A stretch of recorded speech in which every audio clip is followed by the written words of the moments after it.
కడప జిల్లా జమ్మలమడుగులో అతిపెద్ద టైల్స్ మరియు బాత్వేర్ షోరూమ్ డ్రీమ్ హోమ్ ఎంటర్ప్రైజెస్. మా వద్ద నాణ్యత, మన్నిక మరియు సరికొత్త డిజైన్లతో చేసే ఫ్లోర్ టైల్స్, వాల్ టైల్స్ మరియు బాత్వేర్ లభించును. Dream home enterprises, MPDO office road, Jammalamadugu. MP Avinash Reddy గారు మా నాయకుడిని కామెంట్ చేయడం జరిగింది. మహిళను అడ్డుపెట్టుకొని, సునీతను అడ్డుపెట్టుకొని రాజకీయం చేయడం జరుగుతూ ఉందని. అవినాష్ రెడ్డి గారికి ఒకటే చెప్పదలుచుకున్నాం, ఒక మహిళను అడ్డుపెట్టుకొని రాజకీయం చేయాల్సిన అవసరం తెలుగుదేశం పార్టీకి కానీ మా నాయకుడు చంద్రబాబు నాయుడు గారికి కానీ లేదు. 4వసారి ముఖ్యమంత్రిగా ఈరోజు మన రాష్ట్రాన్ని పరిపాలన సాగిస్తున్నారు.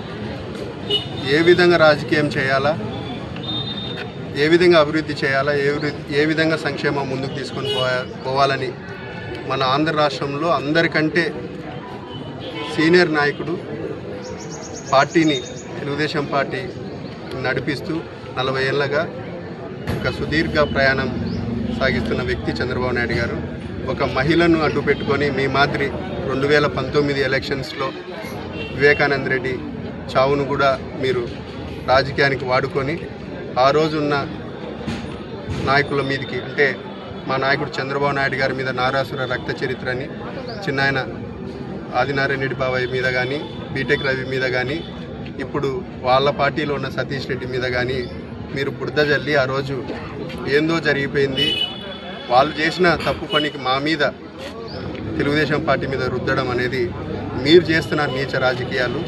ఒక చావును కూడా రాజకీయంగా వాడుకున్నారు, సొంత చిన్నాయన చావును కూడా.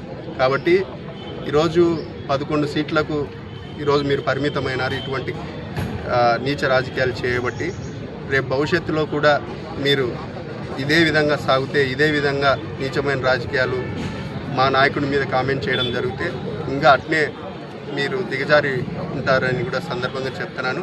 ప్రతిపక్షంలో ప్రతిపక్ష పాత్ర పోషించాలి తప్ప నీచ రాజకీయాలకు మీరు ఒడగెట్టి ఎటువంటి, మీరు ఎంపీగా, కడప ఎంపీగా ఉన్నారు, దాదాపు ఇది మూడోసారి కడప జిల్లాకు మీరు ఎంపీగా ఏం చేసినారని కూడా మేము ప్రశ్నిస్తున్నాము. ఏమన్నా తీసుకొని రావడమా? బెంగళూరు కడప రైల్వే లైన్ ఏదైనా పురోగతి సాధించినారా? ఇప్పుడు ప్రతిపక్షంలో ఉన్నప్పుడు ఏదో కామెంట్ చేస్తూ పార్లమెంట్లో మీరు క్వశ్చన్లు లేవనెత్తుతున్నారు. 10 ఏళ్ళగా మీరు ఉన్నారు. 9 నుంచి 14 కూడా కాంగ్రెస్ గవర్నమెంటు, లేదా మళ్ళా 19-24 మధ్యలో మీరు ఉన్నారు. మీరు ఏదైనా సెంట్రల్ గవర్నమెంట్ స్కీమ్స్ని కూడా టేకప్ చేయలేని పరిస్థితిలో ఎంపీగా మీకు పూర్తిగా మైనస్ మార్కులని, కేవలం ఆర్థిక బలం, అంగబలంతో కూడా పోయినసారి గెలవడం జరిగింది. రేపు ఖచ్చితంగా సీరియస్గా తీసుకొని కడప జిల్లా రాజకీయాల్లో కూడా ఎంపీ స్థానం కూడా మేము ముందుకు పోతామని కూడా ఈ సందర్భంగా తెలియజేస్తున్నాం.